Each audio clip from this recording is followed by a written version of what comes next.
मुर्गी की कहानी जो अंडे नहीं देती थी। एक गांव में एक किसान के पास कई मुर्गियां थीं। हर मुर्गी रोज अंडे देती थी, लेकिन उनमें से एक मुर्गी कभी अंडा नहीं देती थी।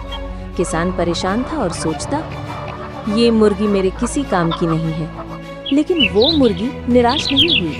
उसने सोचा, भले ही मैं अंडे नहीं दे पाती, पर मैं किसी और तरह किसान का काम आ सकती हूँ। वो खेतों में जाकर कीड़े मकोड़े चुगने लगी, जिससे फसल सुरक्षित रहने लगी।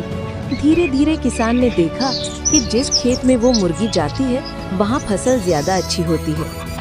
फिर किसान रो रहा था क्योंकि किसी ने लाइक सब्सक्राइब नहीं किया। प्लीज लाइक सब्सक्राइब कर दीजिए।